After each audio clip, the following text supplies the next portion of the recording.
పరిశుద్ధ గ్రంథమైన బైబిల్ నుండి అపోస్తలుల కార్యముల గ్రంథం 11వ అధ్యాయం 19 నుండి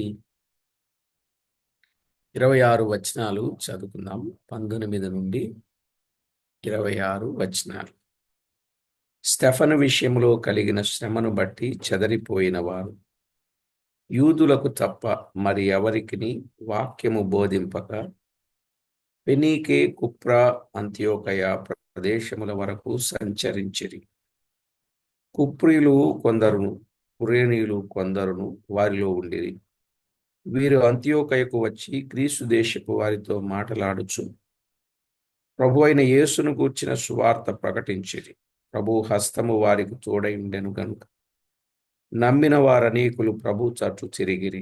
వారిని గూర్చిన సమాచారం యెరూషలేములోనున్న సంఘపు వారు విని బర్నబాను అంతియోకయ వరకు పంపిరి. అతడు వచ్చి దేవుని కృపను చూచి సంతోషించి ప్రభువును స్థిర హృదయముతో హత్తుకొనవలనని అందరినీ హెచ్చరించాడు. అతడు పరిశుద్ధాత్మతోనూ విశ్వాసముతోనూ నిండుకొనిన సత్పురుషుడు. బహుజనులు ప్రభు పక్షమున చేరిరి. అంతటా అతడు సౌలును వెదకుటకు తార్సునకు వెళ్ళి అతనిని కనుగొని అంతియోకయకు తోడుకొని వచ్చాను. వారు కలిసి 1 సంవత్సరమంతయు సంఘములో ఉండి బహుజనులకు వాక్యమును బోధించిరి. మొట్టమొదట అంతియోకయలో శిష్యులు క్రైస్తవులనబడిరి. చదవబడిన దైవ లేఖనంలో నుండి ప్రభు మనతో మాట్లాడినట్లు మనమందరం ప్రార్థన చేసుకుందాం. ప్రార్థన. కృపా కనికరములు గల మా దేవ, కరుణా వాత్సల్యములు గల మా ప్రియ ప్రభువా, మీ ఘననామమునకు వేలాది వందనములు, కోటాను కోట్లు స్తుతులు స్తోత్రములు చెల్లిస్తున్నాం. మా ప్రభువా, చదవబడిన లేఖన భాగమును దీవించండి. మా అందరితో తేటగా, సూటిగా, స్పష్టంగా మాట్లాడండి. మా ప్రభువా, సమస్త విషయాల్లో మీ సహాయం ఇచ్చి నడిపించమని, తోడై ఉండి కాపాడమని కోరుచూ ఉన్నాం.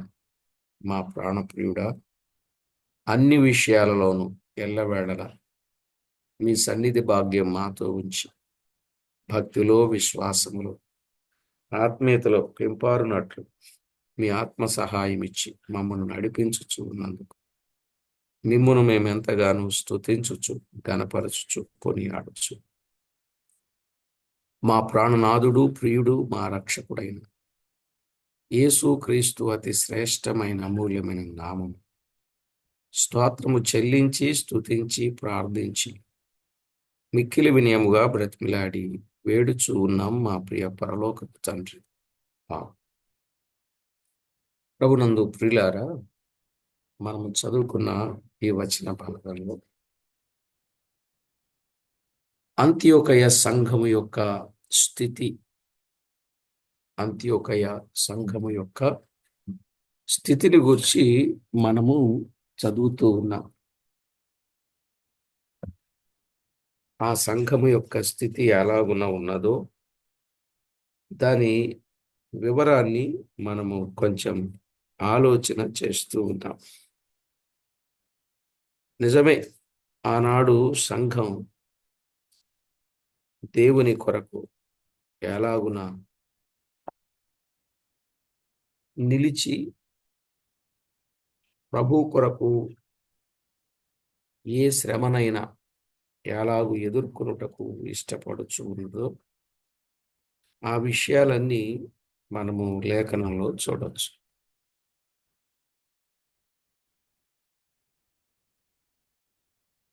స్టెఫను విషయములో కలిగిన శ్రమను బట్టి చెదిరిపోయినట్లుగా మనము చూస్తున్నాం.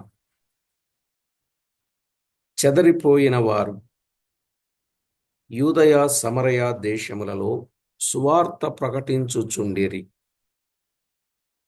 8వ అధ్యాయం 1 నుండి 1 వచనం 4వ వచనం మనము చదివినప్పుడు స్టెఫను విషయములో కలిగిన శ్రమను బట్టి చెదిరిపోయిన వారు యూదయ సమరయ దేశములలో సువార్త ప్రకటించుచూ ఉన్నారు. సంఘమునకు గొప్ప హింస కలిగినందున అపోస్తలుల తప్ప అందరూ చెదరిపోయిరి అని వ్రాయబడింది. సంఘమునకు ఆ హింస ఎందుకు వచ్చిందో మనము 8-9 అధ్యాయాల్లో ధ్యానం చేశాం. చెదరిపోయిన వారు సామాన్య విశ్వాసులని కూడా తెలియచూ ఉన్నది. ఇప్పుడు వారు యూదులకు తప్ప మరి ఎవరికి వాక్యము బోధింపక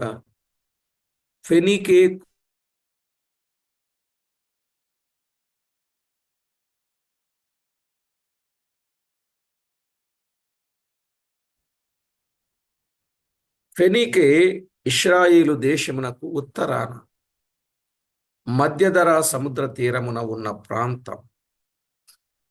ఈ ఫెనీకే అనేది ఇశ్రాయేలు దేశమునకు ఉత్తరమున మధ్యధరా సముద్ర తీరమున ఉన్న ప్రాంతం.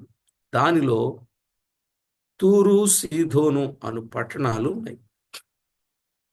దానిలో తూరు, సీదోను అనే పట్టణాలు ఉన్నాయి.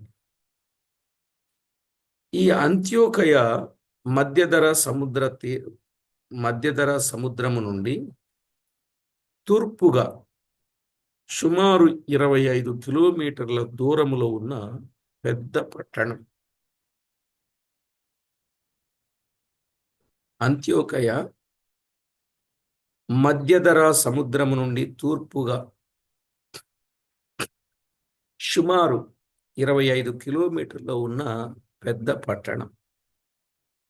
దాని జనసంఖ్య 5 లక్షలు.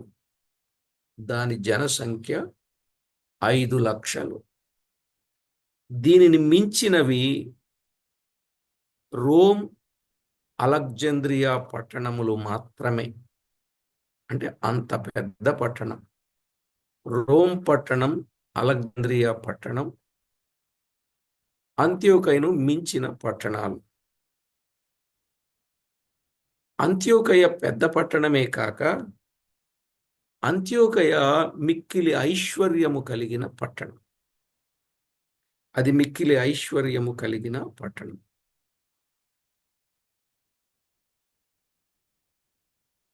ఆ పట్టణంలో విగ్రహారాధన, అవినీతి ప్రబలిపోతూ ఉండేది. అంత్యోకయ పట్టణంలో విగ్రహారాధన, అవినీతి ప్రబలిపోతూ ఉండేది. అయితే ఈ చెదరిపోయిన ఈ విశ్వాసులు యూదులకు మాత్రమే సువార్త ప్రకటించారు.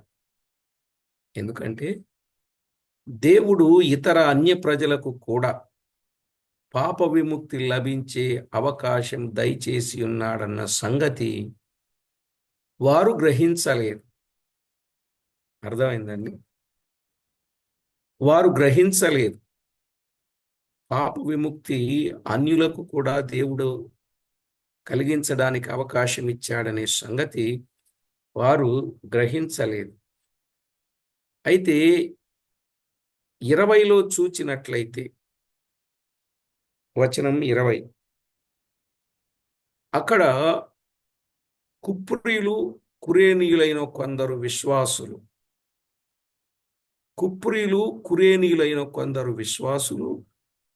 అంత్యోకయకు వచ్చి అన్యులకు కూడా సువార్త ప్రకటించినట్లు తెలియచూ ఉన్నది. వీరు అంత్యోకయకు వచ్చి గ్రీసు దేశపు వారితో మాటలాడుచు ప్రభువైన యేసు క్రీస్తును గురించిన సువార్త ప్రకటించిరి అని 20వ వచనంలో మనం చూస్తున్నాం. గ్రీకు దేశస్థులంటే అన్యులు. అందుకే యూదులు, ఇశ్రాయేలీలు అంటారు. గ్రీకు దేశస్థులు అన్యులు అంటారు. సరే ప్రియులారా, 10-11 అధ్యాయాలలో జరిగిన కార్యములు మరి విశేషముగా అన్యజనులకు జీవార్థమైన మారు మనసు దయచేయుచున్నాడన్న సంగతి వినియున్నారు కాబోలు వారు. అందువలన అన్యులకు సువార్త ప్రకటించిరి. వారు అన్యులకు సువార్త ప్రకటించిరి.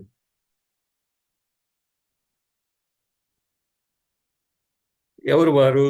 కుప్రీలు, కురేనీయులైన కొందరు విశ్వాసులు.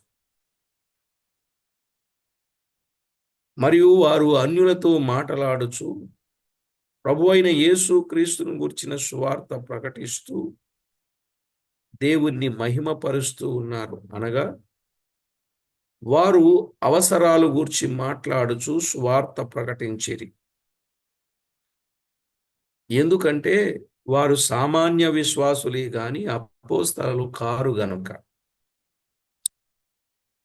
వారు అవసరాలు గూర్చి మాట్లాడుచు సువార్త ప్రకటిస్తూ వస్తున్నారు.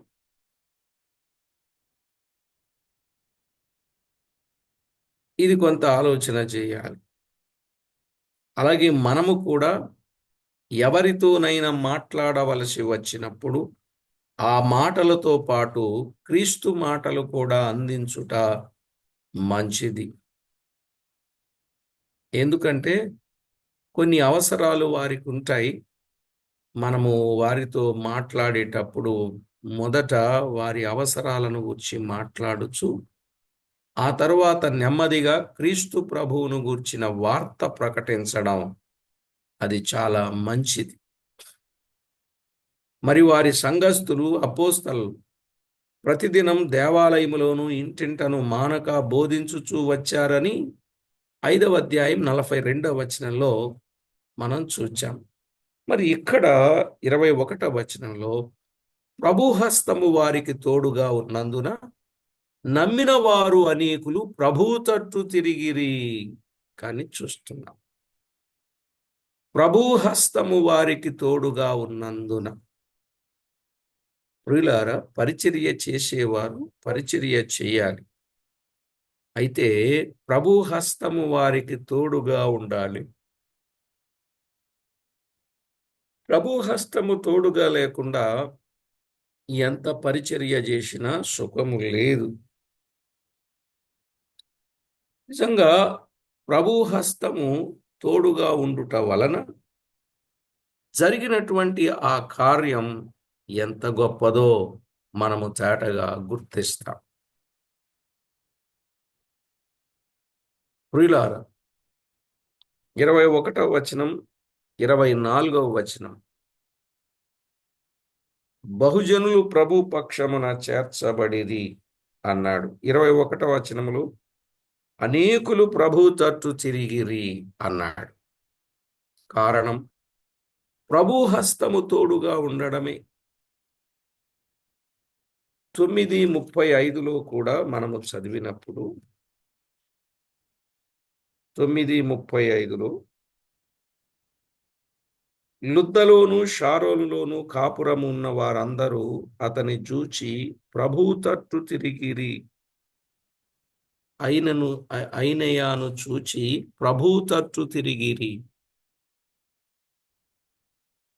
ఈ సంగతులు మనం వింటున్నప్పుడు ప్రభు హస్తము తోడుగా ఉండుట వలన అనేకులు ఏమయ్యారో మనకు అర్థమవుతుంది. ప్రియులారా, ప్రభువు కూడా అన్నారు, మీరు వెళ్ళి సమస్త జనులను నాకు శిష్యులుగా చేయుడి, యుగ సమాప్తి వరకు నేను మీతో కూడా ఉన్నానని వాగ్దానం చేశాడు ప్రభువు కదా.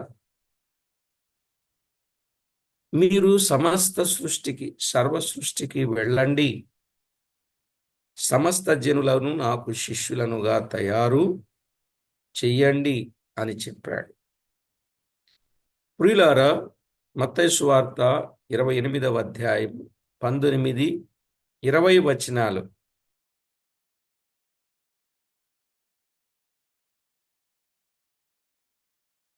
మత్తయి సువార్త 28వ అధ్యాయం 19, 20 వచనాలు.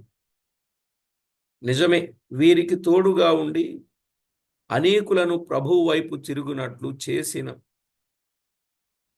అనేకులను ప్రభువు వైపు తిరుగునట్లు చేసిన సందర్భాన్ని దైవ లేఖనంలో మనము చూస్తాం. నిజమే ప్రియులారా, మన ప్రభువు గొప్పవాడు. అలాగే పౌలు బర్నబాలు సేవలో కూడా వారు చేస్తున్న సేవలో అనేకులు అన్యులు విశ్వసించుటకు ద్వారము తెరచెను. అన్యులు విశ్వసించుటకు దేవుడు ఏం చేశాడు? ద్వారము తెరచెను అన్నాడు. అపోస్తుల కార్యాలు 14వ అధ్యాయం 27వ వచనం.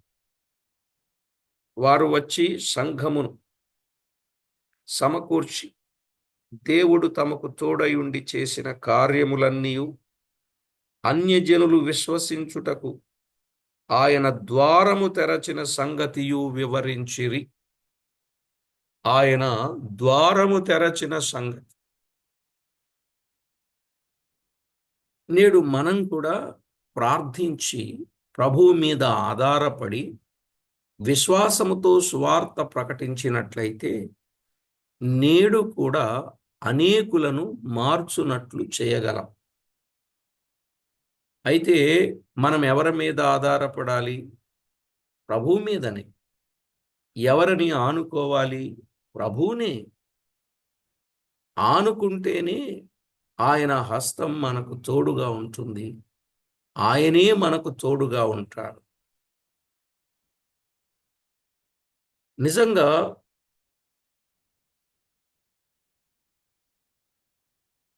యెరూషలేములో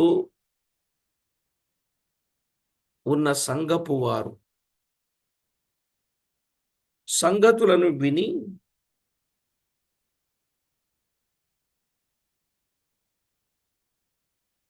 ఏం చేశారు? ఆ క్రింది భాగంలో బర్నబాను అంత్యోకయకు పంపినట్లుగా చూస్తున్నాం. ఈ బర్నబాను ఎందుకు పంపగలిగారు అంటే, ఈ బర్నబా నూతన విశ్వాసులను ఆదరించడానికి సరిపోయిన వాడని వారు ఎరిగి ఉన్నారు. నూతన విశ్వాసులను అతడు ఆదరించడానికి, ధైర్యపరచడానికి, బలపరచడానికి సరిపోయిన వాడు అని ఆయన్ను పంపినట్లుగా మనము చూస్తూ ఉన్నాం. 22వ వచనం. వారిని గూర్చిన సమాచారం యెరూషలేములో ఉన్న సంఘపు వారు విని బర్నబాను అంత్యోకయ వరకు పంపినట్లుగా మనము చూస్తున్నాం. ఒకప్పుడు పౌలుతో కూడా కలిసి మాట్లాడి అపోస్తలులకు పరిచయం చేసిన వాడు ఈ బర్నబానే. 9వ అధ్యాయం 26 నుండి 30. ఇప్పుడు అంత్యోకయలో నూతన విశ్వాసులు ఉన్నారు అని వినవచ్చినప్పుడు వారికి సరిపోయిన వాడు బర్నబా అని ఎరిగి బర్నబాను పంపిరి. ఇందులో మనం నేర్చుకోవాల్సింది ఏంటంటే, నేడు మనలను గూర్చి మనమున్న స్థానిక సంఘములో మంచి సాక్ష్యం కలిగి ఉండాలి. మరి మీ గూర్చి ఎలాంటి అభిప్రాయం కలిగి ఉన్నారు? అది ఆలోచన చేయాలి. నూతన విశ్వాసులను ఆదరించడానికి సరిపోయిన వారమని సంఘస్థులు గుర్తించాలి. అతడు వచ్చి దేవుని కృపను చూచి సంతోషించెను అని 23వ వచనాన్ని మనం చదువుకుంటాం. దేవుని కృప ఎలా కనబడుతుంది అనంటే, మన సంభాషణలో దేవుని కృప కనబడుతుంది. మన సంభాషణలోనే దేవుని కృప కనబడుతుంది. కొలస్సై పత్రిక 4:6లో మన సంభాషణలో దేవుని కృప కనబడుతుంది. శ్రమలయందు సంతోషించుటలోను, దేవునికి ఇచ్చుటలోను, దాతృత్వము కలిగి ఉండుటలోను కృప కనబడుతుందన్నాడు 29లో. 29లో మనం ఆ మాటలు చూడవచ్చు. దేవుని కృప ఎలా కనబడుతుంది? 1, మన సంభాషణలో. 2, శ్రమలయందు సంతోషించుటలో. 3, దేవునికి దాతృత్వము కలిగి ఇచ్చుటలో. ఇచ్చుటలో. కొరింథీయులకు రాసిన 2వ పత్రిక 8వ అధ్యాయం 1-5 వచనాలు. కొరింథీయులకు రాసిన 2వ పత్రిక 1-5 వచనాలు. అలాగునని దేనిలో కనబడుతుందంటే, దేవునికి ప్రీతికరమైన సేవ చేయుటలో కృప కనబడును. దేవునికి ప్రీతికరమైన సేవ చేయుటలో కృప కనబడుతుంది. కృప ఎలా కనపడుతుందని ఎవరినైనా అడిగితే ఈ 5 కారణాలు చెప్పవచ్చండి.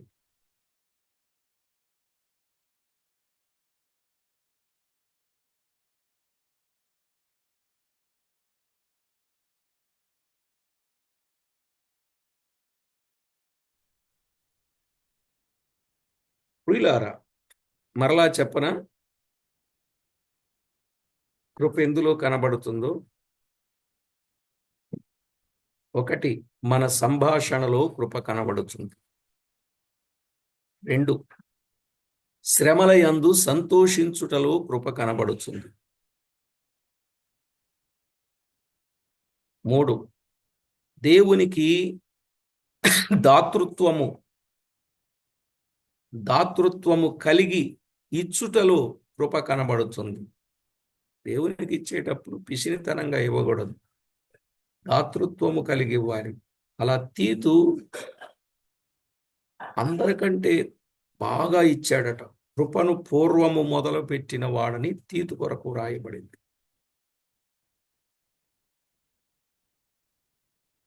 ఇక తర్వాత దేవునికి ప్రీతికరమైన సేవ చేయుటలో కృప కనబడుతుంటండి. దేవునికి ప్రీతికరమైన సేవ. ఈ 4 విషయాల్లో కృప కనబడుతుంది. హెబ్రీ పత్రిక 12:28. ప్రతిదానికి వచనాలు ఉన్నాయి. హెబ్రీ పత్రిక 12:28. బర్నబా వచ్చి దేవుని కృపను చూచి సంతోషించి ప్రభువును స్థిర హృదయముతో హత్తుకొని ఉండుడి అని హెచ్చరించాడు. 23వ వచనం.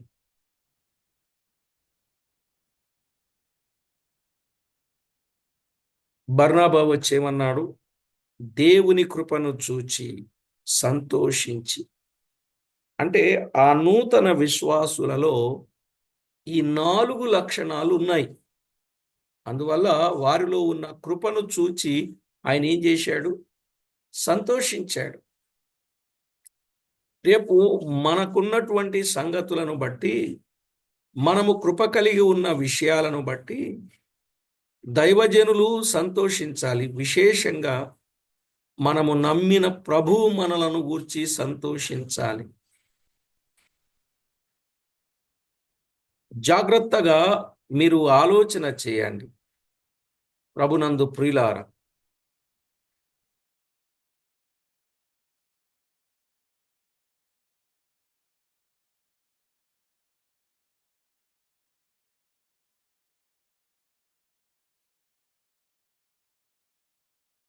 జాగ్రత్తగా మనము గమనించాలి ప్రియులారా.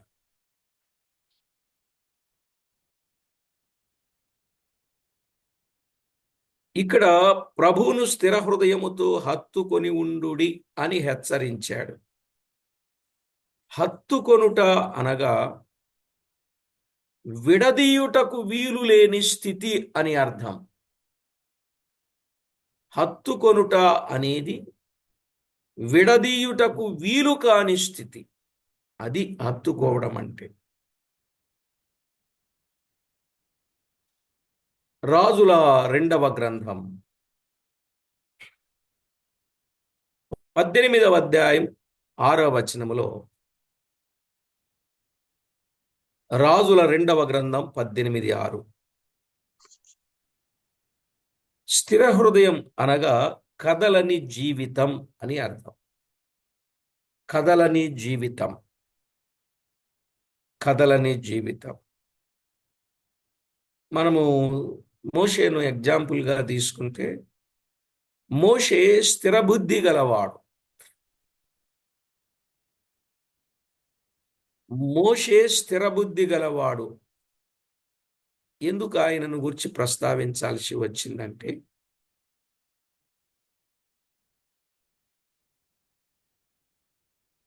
శరీర ఆశ వంటి ఐగుప్తు ధనం, నేత్రాశ వంటి అల్పకాలపు పాప భోగం, ఫరో కుమార్తె కుమారుడు అనిపించుకొని ఐగుప్తు రాజౌట అనే జీవపు డంబం ఆయనను కదలించలేకపోయెను. హెబ్రీ పత్రిక 11:24-27లో శరీర ఆశ వంటి ఐగుప్తు ధనం, నేత్రాశ వంటి అల్పకాలపు పాప భోగం. అర్థమైందండి? దైవ గ్రంథంలో వ్రాయబడినట్లు శరీర ఆశ వంటి ఐగుప్తు ధనం, ప్రియులారా,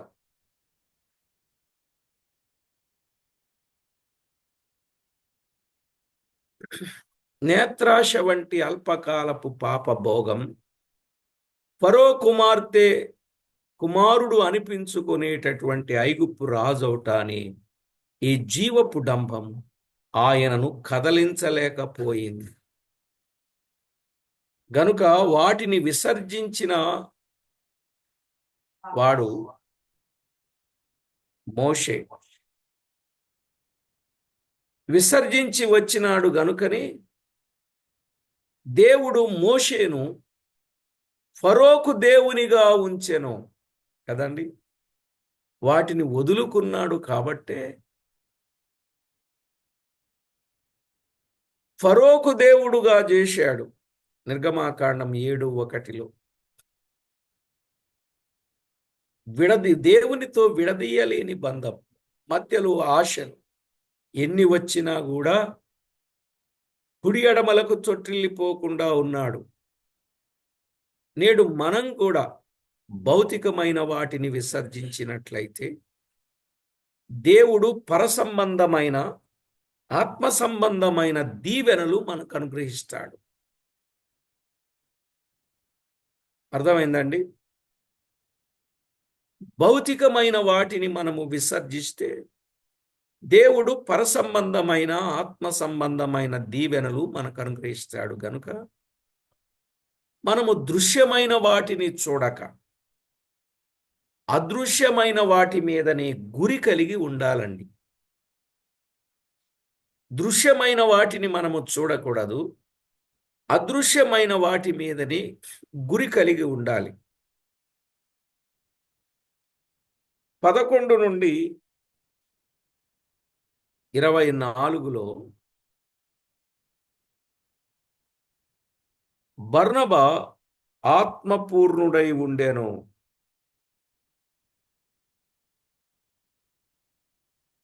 బర్నబా ఆత్మపూర్ణుడై ఉండెను అనే మాట మనం చూస్తున్నాం.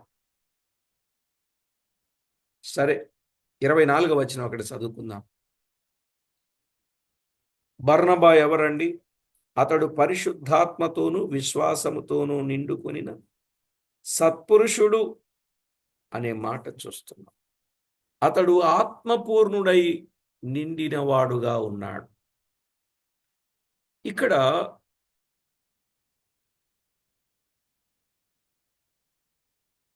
ఒకరు ఆత్మతో నిండుకుంటే సూచనలు ఏవి?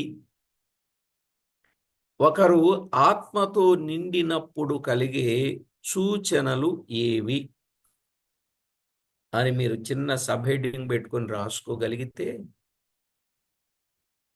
దాదాపు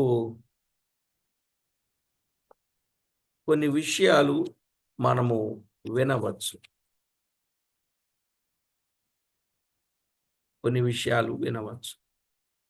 ఒకటి,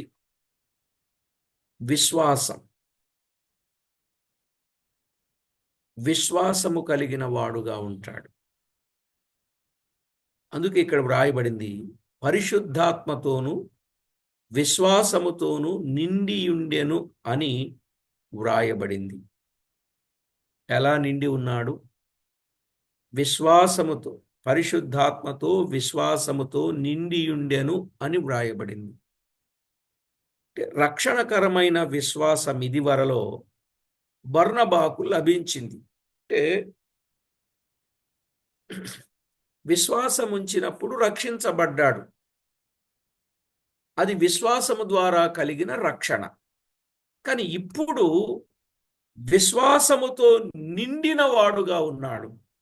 ఈ విశ్వాసం సేవా సంబంధమైన విశ్వాసం. అర్థమైందండి? ఒకటి విశ్వాసము ద్వారా రక్షణ. మీకు ఎప్పుడో టూకీగా చెప్పాను, ఈ 5 వేళ్ళు పట్టుకుంటే వినుట వలన విశ్వాసము కలుగును, విశ్వాసం వలన రక్షణ కలుగును, రక్షణ వలన నిరీక్షణ కలుగును, నిరీక్షణ వలన నిత్య జీవము దొరుకునని చెప్పాను. మీకు గుర్తుందండి? వినుట వలన విశ్వాసం, విశ్వాసం వలన రక్షణ, రక్షణ వలన నిరీక్షణ, నిరీక్షణ వలన నిత్య జీవం. ఏమండి? నిత్య జీవం. వినుట వలన విశ్వాసం కలిగే మాట వాస్తవమే, విశ్వాసము ద్వారా రక్షణ కలిగేది వాస్తవమే. కానీ ఇక్కడ ఈ విశ్వాసం సేవా సంబంధమైన విశ్వాసం. సేవ చేయాలనుకున్న వ్యక్తి ఎప్పుడు విశ్వాసముతో నిండే ఉండాలి. అటు మనుషుల మీద కానీ, ఇటు పరిస్థితుల మీద కానీ, అటు ప్రభుత్వం మీద కానీ అస్సలు ఆధారపడకుండా పూర్తిగా దేవుని మీదనే ఆనుకొని సేవ చేయాలి. సేవకులని చెప్తా ఉంటారు, రకరకాల కార్యక్రమాల్లో నిమగ్నం అవుతూ ఉంటారు. ఎందుకంటే ఆదాయం.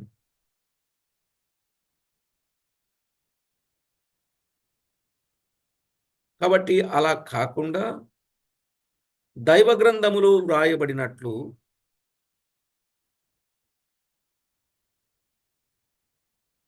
విశ్వాసము సేవా సంబంధమైనదై, విశ్వాసము క్రీస్తు కొరకు కార్యాలు చేయబోనేటటువంటి ప్రత్యేకమైన విశ్వాసం కలిగిన వారుగా ఉండాలి.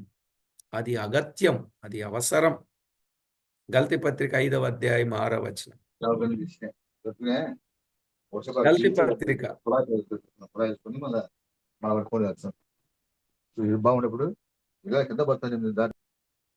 గలతీ పత్రిక 5వ అధ్యాయం 6వ వచనం. విశ్వాసమను వరమని దాని పేరు. విశ్వాస వరమని దాని పేరు. కొరింథీయులకు రాసిన మొదటి పత్రిక 12:9. కొరింథీయులకు రాసిన మొదటి పత్రిక 12:9. కాబట్టి ప్రతి ఒక్కరు కూడా విశ్వాసముతో నిండిన వారై ఉండాలి. దేవుని సేవలో ఉన్న వారి విశ్వాసం ఎలా ఉండాలంటే,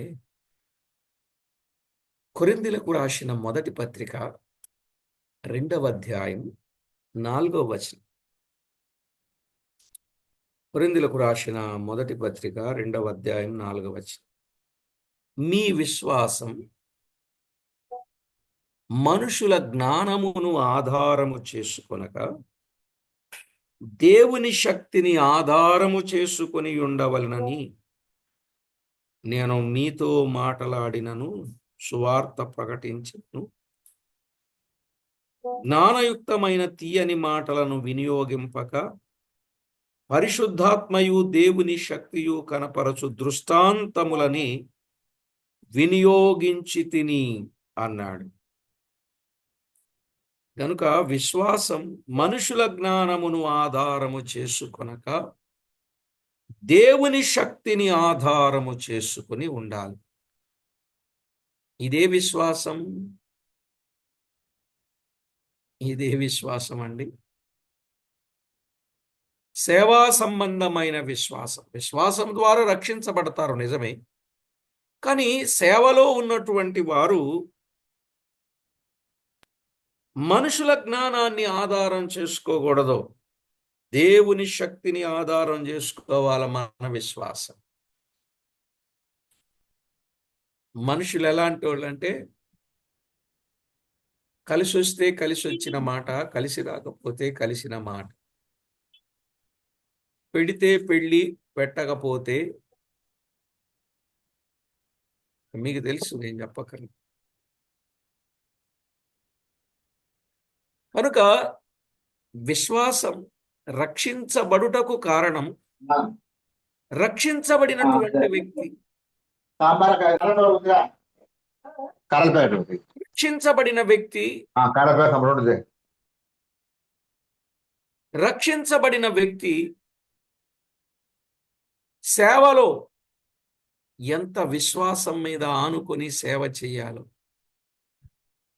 అక్కడికి వెళితే ఏమొచ్చుద్ది, ఇక్కడికి వెళితే ఏమొచ్చుద్ది, అక్కడెంత, ఇక్కడెంత, ఈరోజు ఎంత, రేపెంత, మాపెంత, నాకెవరేమిస్తారు, ఇది కాదు. విశ్వాసముతో సేవ చేయడమే. ప్రభు హస్తము తోడుగా ఉండాలి. అది సేవలో ప్రభు హస్తము తోడుగా ఉంటే ప్రభువే వారికి కావలసిన అక్కర తీరుస్తాడు. అసలు సేవ కూడా ఎలా వెళ్ళమని చెప్పాడో యేసు ప్రభు భూమి మీద ఉన్నప్పుడు శిష్యులతో ఎలా వెళ్ళమని చెప్పాడో కూడా మనకు తెలుసు. కానీ ఈరోజు అలా వెళ్ళగలిగే వారు ఎవరున్నారు? ప్రియులారా, కొన్ని సంగతులు మనము పాటించాలి, కష్టం అనుకోకూడదు. ఎందుకంటే పాటించినప్పుడే ప్రభు హస్తము తోడుగా ఉంటుంది. కనుక ఈ బర్నబా విశ్వాసము కలిగిన వాడు, అట్ ద సేమ్ టైం ఆత్మతో నిండిన వాడు.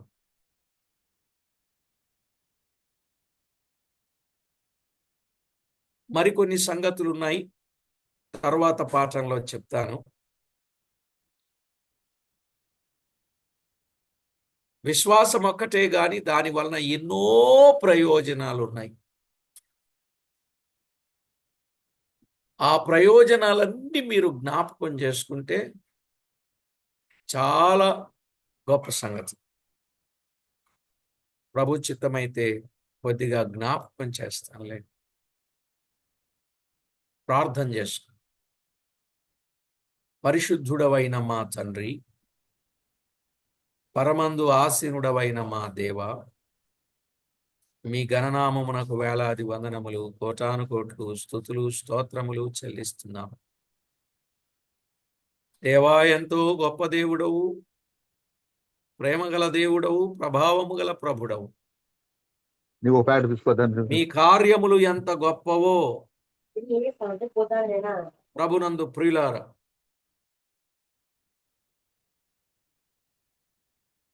మా ప్రభువా, మీ కార్యములు ఎంత గొప్పవో మేమెరిగి మీ పిల్లలమైన మేమెరిగి మీకెంతో మహిమ తేవడానికి మమ్మల్ని మీరు జ్ఞాపకం చేసుకున్నందుకు స్తోత్రం. మేము ఎలాగున మీ పైన ఆనుకొని ఆధారపడి మీ పని మేము చేయవలసిన వారము. విశ్వాసం యొక్క క్రియ ఎంత గొప్పదో.